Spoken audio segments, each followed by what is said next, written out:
All right. All right, so how you guys doing today? Good? Good. Yeah. Good so far. So far, so good. Just started. So basically, I'm doing this project. I'm really interested in I wrote you the email and I did a Kickstarter project back in the fall myself. And I kind of went at it maybe a little haphazardly. I just kind of threw it up there and wished for the best. And then I learned a lot during the process. So what I'm working on is kind of this PDF, which I'm going to put out probably by October, which is just about how you go about approaching this Kickstarter problem. How do you do a project? How do you get the word out about it? All that kind of stuff. So I kind of wanted to, I know you have 2 projects out there, and I'm kind of would like to talk about maybe the first one, but also the second one, or whatever you think is relevant to the idea really of like how you get the word out about your project. How do you launch a successful project using Kickstarter? Yeah. So just because I may reference this later, could you tell me a little bit about yourselves? Who are you and what do you do, and kind of where did the idea come from? Sure, I guess I'll start. So my name is Ivan Wong, and my background is electrical engineering, but I ended up doing stuff online. I've been doing online websites, building and managing websites for the last, I don't know, almost 10 years now. And along the way, like I just grew into, shooting action sports photography and had a passion to just capture the moment. And that's actually how I met Anne, was at a photography meetup where one of her photography friends brought her to a meetup. And we got along because I was a mountain biker, and Anne was working at Fox Racing at the time, so there was a lot of synergy in what we were talking about, and that's kind of how we met. And then I guess Anne will introduce herself. Well, I'm Canadian, and I came to California about 4 years ago, and I was doing some structural engineering stuff, but my background is actually in fashion design, and so I decided to go back into that area, and I ended up working at Fox Racing as a developer there. So I kind of have that background in doing development work. And since it's Fox Racing, we go to a lot of events, etc. So I met Ivan, and then I invited him to one of the events, and he brought Ben, which is our other partner, came along, and then we just clicked, and then I think it actually started when the department was moving people around, and I ended up going into production, and I didn't like that very much. Mm-hmm. So I still wanted to stick to doing development work, but they needed help in production, so they kind of like, go over there. So I and since at that time we were just all into photography, and just came up with something different. We actually came up with something else. It's more into biking. Yeah. Originally, our idea was Ben actually started with an iPhone mount for the handlebars. Yep. And it was called Monkey Mount. And he actually sold a couple on Amazon. But our idea was actually to expand on that idea of like mobile devices and using them as capturing devices and creating attachments for them, for like helmets, chest harnesses, stuff for the cars. But as we kind of worked on that project initially, we just found that it was quite limiting, and it wasn't really our true passion of photography. It was using these like kind of smaller devices. So I think it's one of those things that just kind of evolved from kind of an initial idea to something a bit different. But if you imagine, like, it's like the 3-person team. So you have me, which I do like the operations, and the web stuff. Anne's the product developer, and then just imagine Ben here. Ben's the designer. Yeah. And we pretty much like carry like all the weight of like a full-on company. Like, so we do the customer service, and we pretty much handle all the logistics and just about everything. So we kind of have we wear multiple hats all the time. And I guess that's what is required in this startup. But it's one of those things where we're just passionate about, because it's always like trying to see like what new thing we can come out with and how the response is.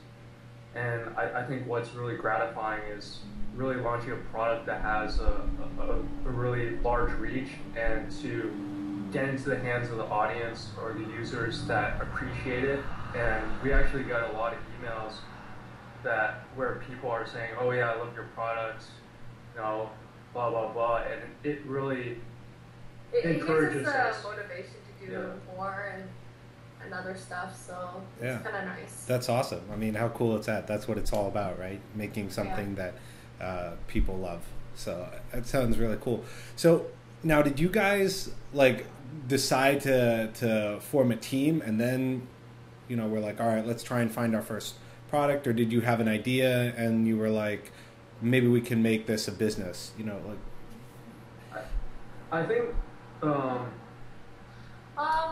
we started off, well, we had an idea of what we wanted, and then, you know, getting together and over lunch or dinner and just talking about it, and then finally getting some prototypes with nuts and bolts from Ben's tech shop, and then I kind of got into, okay, well, maybe it's possible, get the drawing done, and then since I'm in development, so I kind of know some people in the industry and who can find us a good manufacturer, etc., referrals. So, and then we got our prototype done, and then it actually worked well, and we're like, okay, well, hey, maybe we can sell it to the public. We used it for a while, and then just to test to see if it works, and then kind of work through the logistics. And obviously I'm in development, so you know, in a huge company, they have like the marketing team and the the merchandising team, and,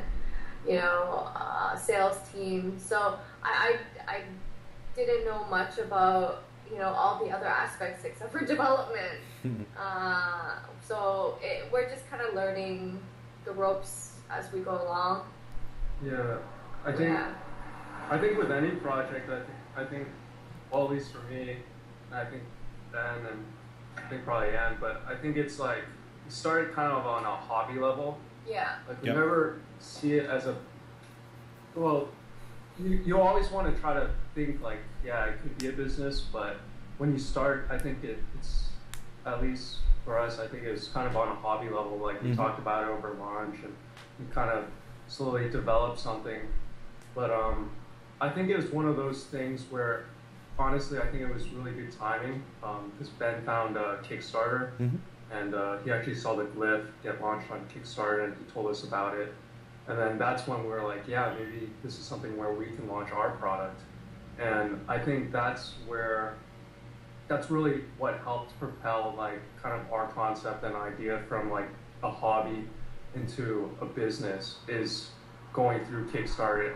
And I think it kind of sped up that process. Yeah. Because just looking back, like, if we launched this product by ourselves online and we did marketing stuff, we would probably not get the impact that we have now. So Kickstarter, yeah, really glad it's out there and it works really well. Yeah, I sort of found a similar thing with the film that I'm working on, where most of my backers were friends and family, but kind of getting them on board, Kickstarter really accelerated that process. Yeah. So I'm sort of wondering, you hear about Kickstarter, and then sort of what was the next steps? Can you hear me all right, or do you need me to turn up? Well, yeah, because we have a busy street. Yeah, it's a busy. Cars come by. Okay. Yeah, I'm trying to like lean in. Yeah. So you heard about Kickstarter, and then what? You decided to launch a project. How did you? What was your initial thoughts on Kickstarter, and how did you sort of approach it? Like when you first heard about it. Well, we saw how the impact on the Lyft guys. You know, they I think at that time they reached 87,000, and then every day it kept climbing. So like, okay, well maybe there's something there for us. And I mean, we were gonna make it anyways. Initially 500, and then let's see where we sell. And then I think 2 weeks. 2 weeks later, we had a video made, but we were brainstorming right there and then. And we work on odd hours. You know, we're not normal 8 to 5 people. It's like, you know, whenever. You know, I could send an email 2, 3 o'clock in the morning. But so we started brainstorming what we can do, and then my friend, who's a very good photographer, as well as what's he's kind of like an animator. Yeah, he's a matte painter. So he does a lot of videos as well. So I asked him for help, and you know, we went out one day and just shot everything. And then Ivan's brother, Calvin, who lives in LA, helped us put it together. So we kind of knew the right people to help us out at that time. Sure. And yeah, it took us a while to do the video because, well, I mean, long hours, because it just wasn't right. You know, we needed somebody else to say, oh, you know, this wasn't right. You know, you need a little bit more. I think the hardest part there was doing the what do you call it? The introduction, the hosting. Yeah. Yeah. So actually, we went to the tech shop, and Ben was doing it first, and then he kind of got nervous, and we spent like 3 days at the tech shop trying to film it, and it didn't work out. So then we were like, yeah, let's just do it somewhere comfortable, somewhere in our office. So we were like, okay. So we just set up one light and the camera, and we shot like the actual talking part there. Yep. And then yeah, all the other cutscenes were from Anne's friend. And yeah, we kind of just mashed it all together, and we're like, okay, we got the video part done. But it's kind of funny because like I don't think we looked at I think we kind of looked at some of the requirements, but if you go through like Kickstarter, like their approval process, like you have to fill out this form and stuff. Yep. And on that form, I think we already put our video on there. Like put a YouTube link. Yeah. Because like we're like, okay, we gotta get this right. So we spent actually more time filling out that form and application than we did like filling out the actual Kickstarter project page. Right. Because we already put all the information there. But looking back, I think we could have just got through that process, wrote our little pitch, and then actually went on to the Kickstarter page and then kind of put more stuff there. But I think it worked out. It sounds like that helped as well, because you kind of thought everything through before you applied, and you had a, you know.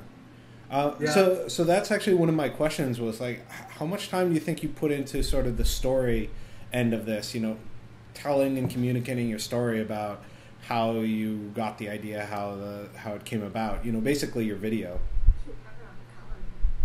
Yeah. We do have a well, actually, yeah, I put everything on my calendar. Let's see.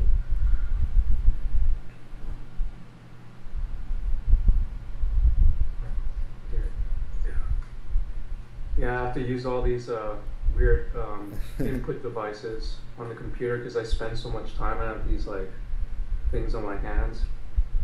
Oh yeah, to help that. I just have like RSI from like totally working too much. But it's getting better. So I'm using voice recognition now. Actually, it's helping quite a bit. Yeah, I think it was here. So I can. Oops. We're trying to find the exact timing because we have everything. No, I think it's April, October.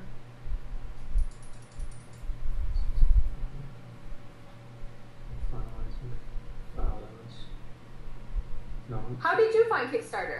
I found it actually. Do you guys read Seth Godin at all? You know who he is? Yeah, I know who he is. Yeah, so he has Squidoo. Yeah, he did Squidoo. He has like a pretty well-known marketing blog, and he had this book, The Idea Virus, and in the it's like an iPhone app, and if you download it, it has all these videos, and one of the videos was an interview with the founder of Kickstarter. And I saw it, and I was like, "Oh, that's a really cool idea. I hope that I can one day, use it to do a project." But like at the time, I didn't really have any projects. And then I think a couple months later is when I decided to work on the film, and we heard of Kickstarter, knew of it, and decided to jump in then. So. Interesting. Well, yeah, I mean, you don't have to be exact. Was it like a couple weeks? It was kind of interesting looking at it, because I think we had planned to make a small batch first to sell, mm-hmm. and we had actually started doing a prototype with the company that I was referred to, and then Ben found Kickstarter, so we actually started in October. And then we started brainstorming like mid of October. Yep. And then, mid of October. And then the next Sunday, like a couple days after, I'd asked my friend to shoot in SF on the 17th of October. Mm-hmm. And then... like 2 weeks later. And then a week or two later, we launched it. Yeah. Yeah, we launched it on November the 2nd. No, so it sounds like you sort of, I don't want to say rushed through the project, but you were going in that direction anyway, and then you sort of had everything line up, and you just said, all right, we're going to try Kickstarter now. Yeah, we had planned to make it anyways, and do it ourselves, but since Kickstarter was there, we're like, well, hey, this is kind of like an advertisement tool, and then if anything, we would get exposure even if it didn't meet its goal. Yep. So how did you decide things like how long to run it and how much to go for? Was that based on the run of 500 that you wanted to make, or was that based on other things? Well, actually, I was planning it would have been good. Well, actually, we were thinking of that, how it would have been nice if Christmas comes along and the holidays, and people will have it for gifts. But it also depended on our manufacturer. He is a one-man show, so he could only do so much for one person. Yeah. So in terms of like the time, the duration and everything, it was more, we geared that towards kind of the manufacturing process and also the costs involved with that. Mm-hmm. That's kind of how we came up with those two variables. Mm-hmm. So then the next big thing that I'm curious about is sort of who's your audience in this? Like, one of the things I've found kind of thinking about all this is that one of the factors that makes a Kickstarter project successful is finding an audience for your idea, for your product or whatever. So how did you have that in mind when you started, or was that something that kind of came to you as it was launched?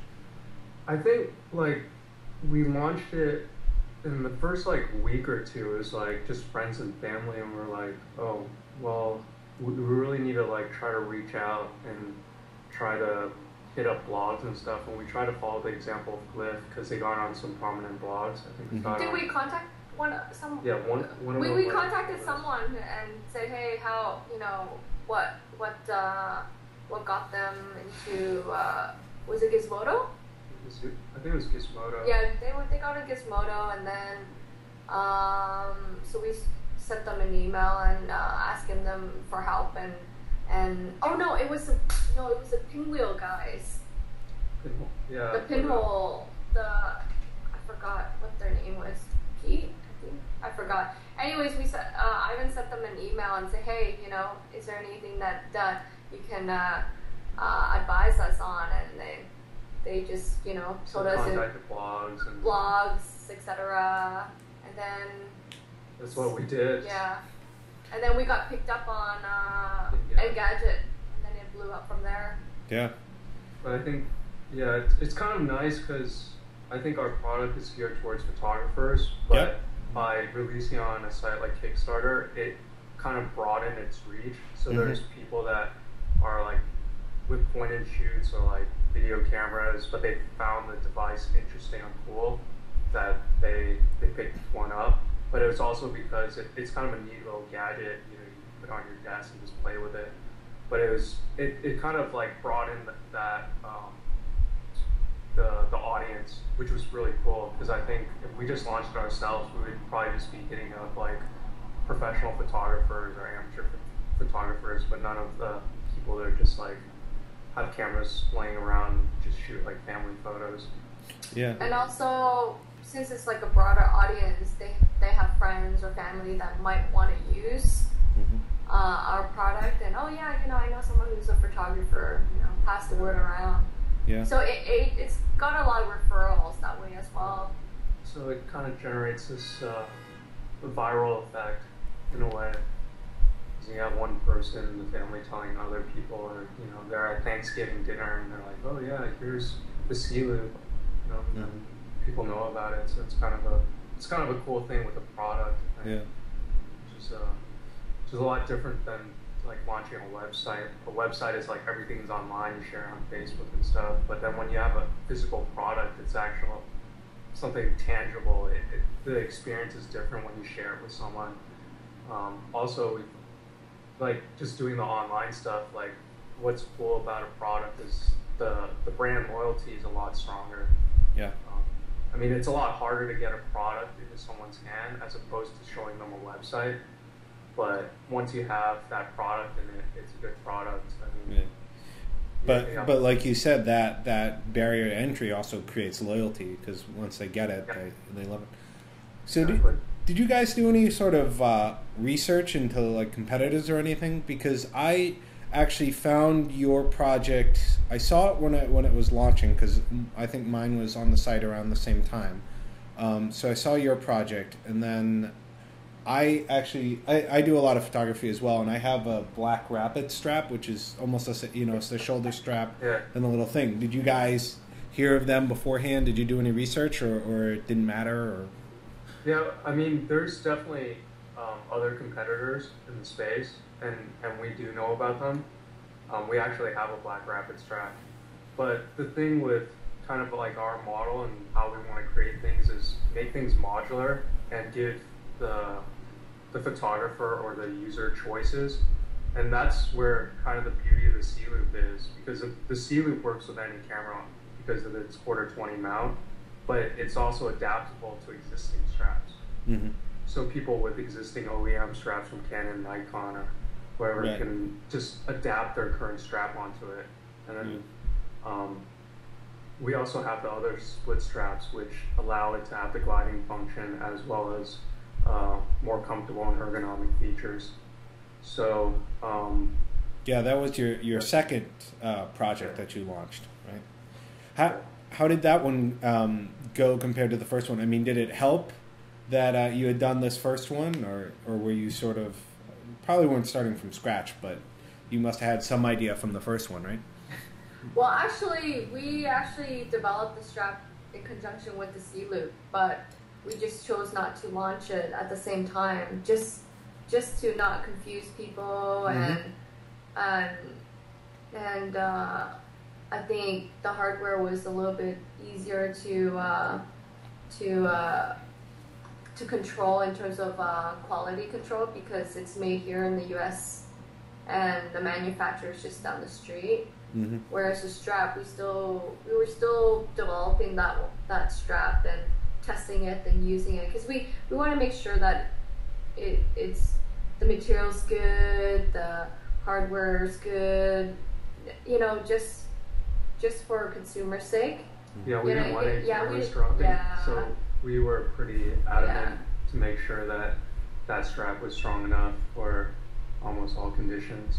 Yeah, and plus we might think it was just a little bit too much. Like, I mean, just having launched the two projects, you know, together I think it would just be too much for people. So we just kind of decided just to stick with one for now and see how it goes. We didn't want it to flop and fail and then, oh, okay, what do we do now? We have two products and nobody likes it.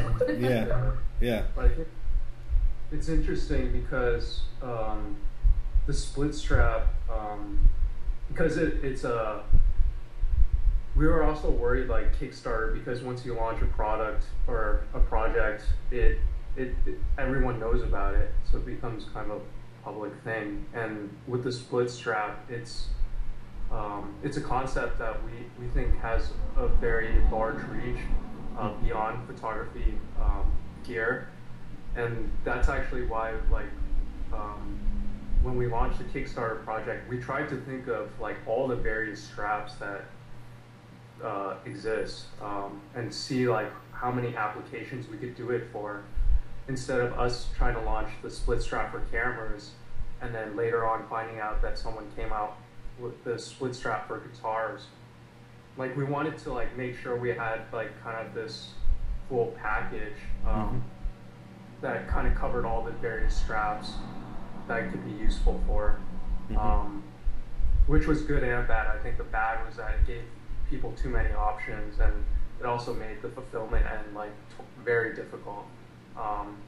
But at the same time, I think it was able to help us kind of like show like, hey, we can think beyond like just photography stuff. I think the ideas that we have are like a bit more far-reaching. So it sounded like, and I ran into this in my project, where you launch it, you get a lot of family and friends kind of as the initial bunch, and then there's sort of this moment of like, oh crap, this might not be enough. So then what happened? You know, like you launch this project and you get sort of the low-hanging fruit, if you will, but then like what did you do next?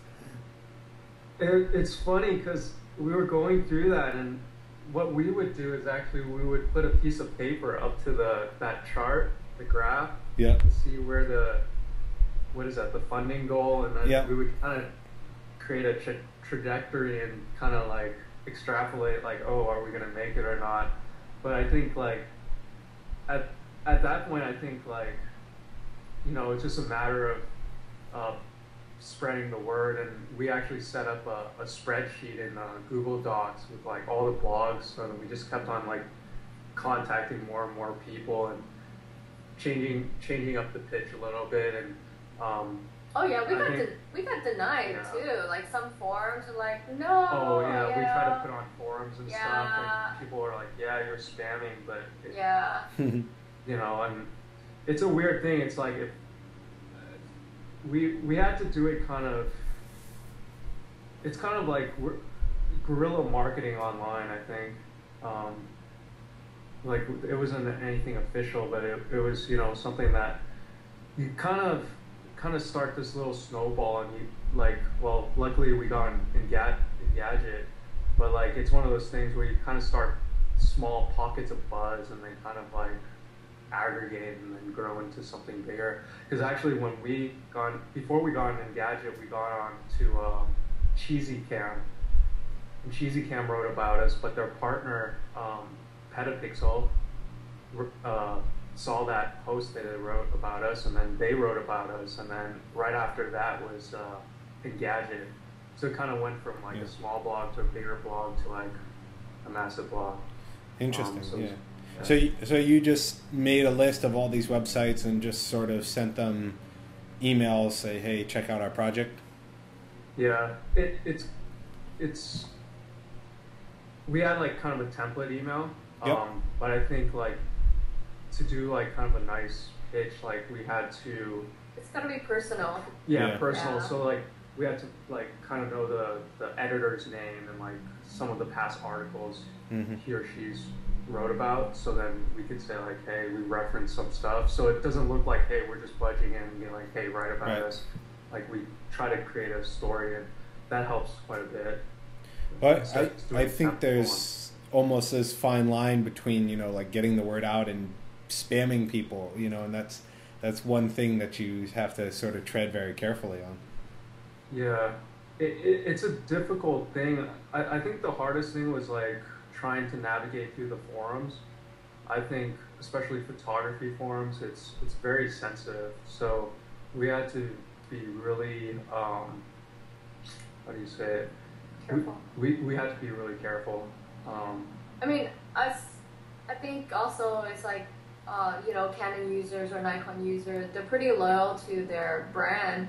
So a lot of maybe such as yourself being a Black Rabbit user, you know, you're fine with this, and you're like, well, if it ain't broken, why fix it, right? Yeah. So, like we've done some trade shows where it's really hard to convince those that are like an avid users of other brands, but you know, I guess in a way we should be targeting, you know, the new and upcoming photographers that don't use a strap per se, or they don't know about Black Rabbit or Sun Sniper or whatever brands there are out there, and get them into that, and then okay, well, if they're loyal to this brand, then you know, maybe they'll stick with us and have other products as well.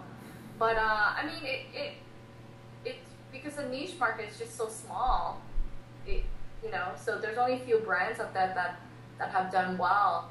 So if you're loyal to one, you're just going to stick to one probably. Yeah. You know? Do you think that's where the sort of Kickstarter, sort of techie crowd came in, where you're hitting people who aren't professional photographers per se, but are interested in photography and might not have one of these straps? Yeah, or even pros that don't use straps because they think it's an inconvenience, and we kind of pointed that out, that you know, the straps get in the way, you know, it's not comfortable, etc. And you know, just getting that one person out there is like, yeah, I mean, we've had a lot of negative, you know, feedbacks too. It's like, yo, you know, this is the same as Black Rabbit or something like that. But I mean, if they really did look at it, it's a little bit different. Yeah, because you're using the camera's own straps that come with it to act as that. It actually has a swivel. Yeah. Feature, which none of the competitors have. They have to use like an external clip. Yeah. So actually, I have it right here. It's they use this little piece, so it doesn't swivel. Yeah. And it just attaches right on. So. Right. So you've seen our little. Yeah, I saw the. I watched the video, so got to see it. Yeah, it's a different where, on the Black Rabbit, it's the piece at the end that swivels, and yours the whole thing swivels. Yeah, so everything's compact. It's a pretty complicated design, actually. Yeah. So did you guys design this yourself? You had this background in product design? My brother Ben. Yeah. He's the industrial designer. Okay. And yeah, he just picked up the CAD program and then started busting it out. And the manufacturing helped us a lot. Yeah, he was. We had something else, and then you know, you have to cut costs because it was really expensive to make. Yeah. And he gave us a tip, and whoa, it worked. So, you know, it's one thing of having a product, but it's also another thing is, you know, the people around you who are more experienced in mechanics, etc. I mean, you could be an awesome designer, but if you can't make it work, then that's another problem. So it's finding a good team, good people to work with. Yeah. So everybody has their own, you know, little opinions here and there, and then put it together, and voila, that's what we get. So when you were going to all those forums and you were trying to reach out to them, was it more of, hey, check out this cool idea, or were you trying to sell the product? I mean, what was sort of your approach to reaching out to people? I think it was like the angle was trying to say, hey, this is a project that we need help getting off the ground, kind of going on, not the donation, but kind of like try to help us get off the ground kind of approach. But it wasn't well received, I guess, because it was easy to read like, hey, you're the guy that just posted this project and you need help, so you're spamming the site. We're now gonna like terminate your account. But it was like, I don't know, it was difficult. And then going back to some of those forums now, people are talking about it, and it's fine when other people talk about it, but it's just like, it again, like what Ann said, it's like when people are loyal to their brands and stuff, like they're pretty adamant about like, I don't know, what gets talked about. And so it's same for those forums. Looking back, like if I had to do it again, I'd probably waited for, if say we had some blogs, to actually just refer to the blogs rather than saying, hey, here's the Kickstarter project page. Be like, hey, I read this on the blog, check it out.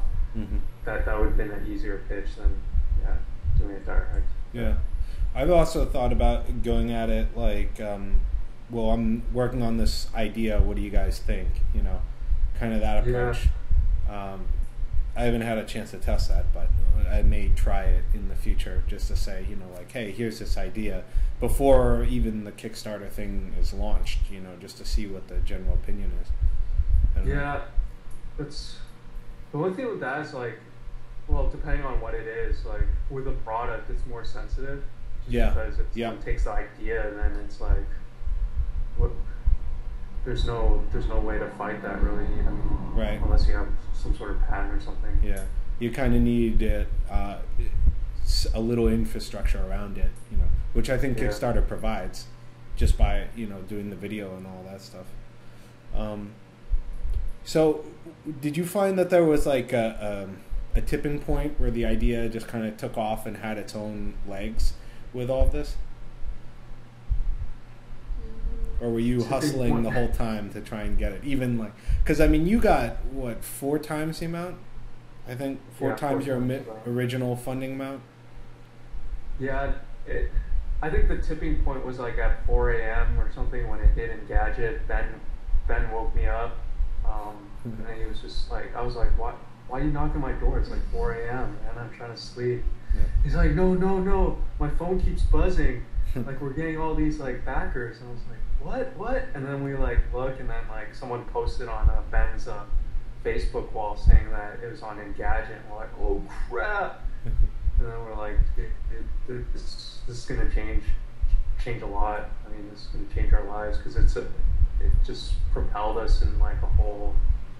It just is like a rocket ship. Like, wow. I think we reached our goal the day of. Yeah, I was at work, and you know, I was checking, and I was like, whoa, it kept jumping, and then it reached our goal. But it's a cool thing, because I think as entrepreneurs, like kind of that cycle, the ups and downs, like I think, at least for me, like I kind of like feed off that energy, like that rush, that excitement that you can't get from anything else. And it's like that, like idea validation, like you're doing something right, and having so many people just support it. That's like the greatest feeling, I think. And again, it's like one of those things that only a site like Kickstarter can provide. Yeah. Well, imagine what TikTok. Almost 1 mil. Do you contact them?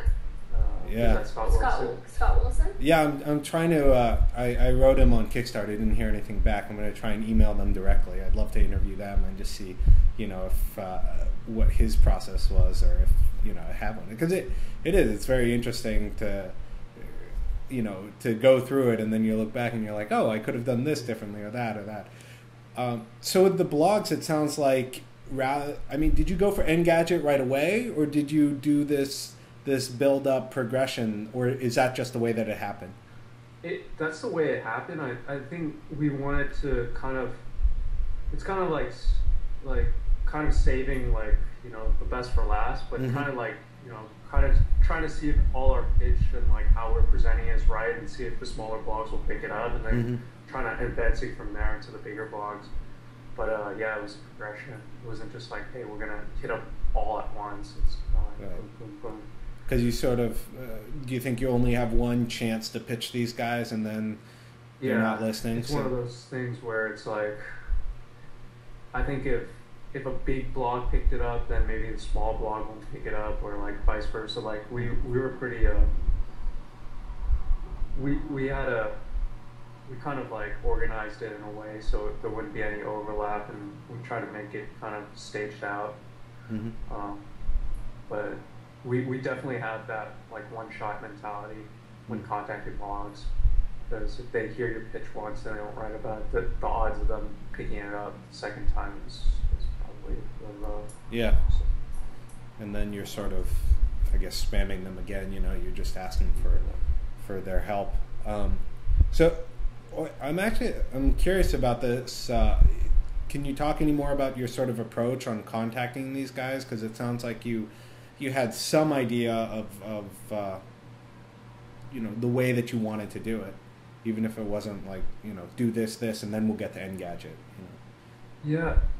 No, I don't think we were even thinking about the bigger guys, because they were just like the big fish, but more so just approaching photography blogs, but because Engadget is more, you know, techie. So we actually, I honestly, I didn't even think about it. And like, I mean, we're thinking more in terms of like the photography, purely photography blogs, whereas Engadget is more of a, you know, tech. Yeah. Like more well, I guess it could be gadget, I guess. Yeah, I think. We didn't. It was just photography blogs. Like the pitch was obviously more like, hey, you know, it's a photographer. The straps get in the way. We created a thing that we need your help, or you know, we need help getting off the ground. And with the bigger blogs, it's tech blogs. It's more like I think what helped was I find a writer. So like looking through the previous articles and seeing the ones that write more about like photography stuff and kind of pitching it to them like that. But yeah, you just have to try to find the right person who's mildly interested in writing about it. Yeah, it's the hard part. Yeah. So then, just because we're coming up on the top of the hour, but I'd just love to hear your thoughts on after Kickstarter. How'd it go? You know, how's everything after the project completed? That was that's a whole new story. We made a mistake of downloading the shipping spreadsheet earlier than expected. Well, technically you should wait a week for all the information, like all the information to like stuff like that. Solidify. But we had to do that because we had promised 500 sea loops to go out before Christmas. So we kind of dug ourselves a hole, and we had options of black and silver. So some people wanted black, some people wanted silver, and you know, the logistics just got it was a nightmare. But see, I went home for Christmas in Canada, and I think I worked throughout all my 2 weeks when I was there, which is fine. It was cold, so I didn't want to go outside anyways. But we were all traveling, so it was kind of hard to maintain. But luckily, we had a fulfillment company in SF, and they helped us out a lot and worked with them. But yeah, we learned that from the next project that we did. We waited, you know, we told them we're not gonna, you know, send out until like a week or two after, until we got all the backers' addresses. And up until now, I'm still getting emails, you know, from backers saying, you know, where's my product? But you know, and then I checked, and hey, we never got your address, so you know, send it over. It's interesting because the Kickstarter platform really isn't streamlined for products, so you don't have like a drop down menu for like silver black. It's like, or the dress information. It's like it's all done through like this like questionnaire form that's like emailed to the user. Yeah. And then if they don't, makes it more difficult for product stuff, especially when people want multiple items and like they want a black and a silver and stuff like that. There's really no streamlined way to do that. So it was all quite manual for us. Yeah. And doing it through spreadsheets was kind of a pain. Yeah, I definitely ran into that same problem where we had different rewards based on how much you gave for the movie, and like I ended up having to individually track down all my friends on Facebook or whatever and say, hey, where's your address? Because they didn't fill out the form, and they're probably not going to. Some people just never, they backed us up like a huge amount, and then they never contacted us, anything, and that's it. I guess they just wanted to help us or so, but some people are just unknown somewhere out there. Yeah. Yeah. So in wrapping up here, do you have any words of wisdom for people that are interested in Kickstarter, thinking about running a project? Anything you would have done differently to maybe make the process easier? I think, well, for one, I think Kickstarter, it kind of, things hit in waves. So when you had like the Glyph project come out, then like a couple weeks later there was a ton of iPhone stuff. So there's kind of waves where people try to catch it, or they kind of see the thing, and it's kind of like, I think it's important to be forward thinking, not only like what the past projects that were successful, but kind of think of something original.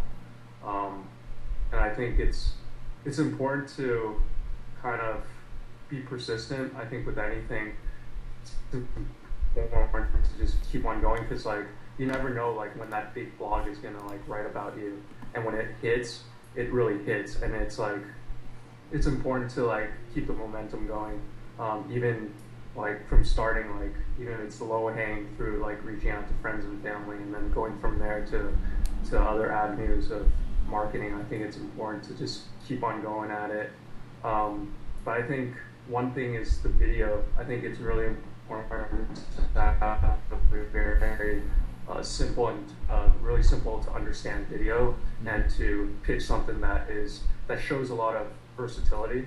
I think something that shows like, hey, this can do this, this, and this. That seems to work pretty well, and something that's pretty concise in its pitch. I think it's interesting. One tip I think is like, I don't know what it is, but like saying thank you for your time at the end of the video. Like we've kind of analyzed like a bunch of those Kickstarter videos, and like a lot of the really successful ones have like thank you or something at the end to kind of thank the viewer. I don't know. There's a lot of like appreciation. Yeah. But keep it under 2 minutes for the video. I think that helps. So, short and sweet. Yeah, and I think, I mean, if you believe in your product and go for the dream, just do it. I think it's kind of, there's a lot of I'm sure if there's a project out there and if it's already been done, people are gonna, I don't know, maybe they have a bad day, they're just gonna tack you down, but you just kind of let that slide, and then just go in what you believe in that is good, and then from there on, just keep your head up and chin up and just go for it. I mean, it might not hit like the whole majority of people, but then there could be that, like, that handful of people that really, really likes it. So, because there's so many people out there, and there's something for everybody. Yeah. There's something for everybody. So, I think the most important is not to get discouraged by other products or by other projects out there. It could be like, whoa, how come they're making this much, and I'm not even getting a couple hundred backers or something like that. It's hard, you know. It gets to a point where you're like, oh, are we gonna make it? Yeah. But you know. Definitely, but that's the ups and downs that you were talking about. That's sort of the fun part, where the fun and nerve wracking, where you're like, am I going to make this or not? You know. Yeah. But like in your experience, do you ever see it like it becomes almost like a competition though? Like you almost want to see how much how many backers you can get and how much you can raise. Yeah. Compared to your peers, right? Or people doing similar things, yeah. projects. It's kind of a weird thing. It becomes almost like a competitive thing, which is not a bad thing. I don't think it was meant for that, but it kind of helps, like, you know, help people. It's a motivator, but also helps people push the envelope more to think harder. How can you market it better? What can you do better? And it kind of, I don't know, propels things. So yeah, just probably one thing is just not to get discouraged and try to move on and stay focused on what you're doing. Because if you're looking at other projects and not concentrating on your own, you're kind of wasting time and not making your project better. Because you know, I find I'm like, oh no, look at this project. Oh no, look at that project. This is so cool. And then it's like, oh no, I should be writing, you know, an email. Yeah. So you kind of get sidetracked in that kind of way. Yeah. But yeah. Yeah. You know, it sounds like that's what you guys did, even though you knew that this other stuff was out there. You just said, screw it, we're going to make something that we love and put it out there. Oh yeah, to a point where, you know, there was one customer, one backer who was writing all this stuff. I'm like, he's probably one competitor and really, really loyal to his brand. And he was like, what's the difference between yours and, you know, your competitor and Black Rabbit and all this stuff. So it's hard. It's really hard trying to explain to them, like, you know, it's really different. It's not the same. Yeah. Although it could be the same, but it's really not. Yeah. Yeah. All right. Well, thank you very much. I'm going to pause the recording, and then I wanted to talk to you about some stuff as well. Hold on.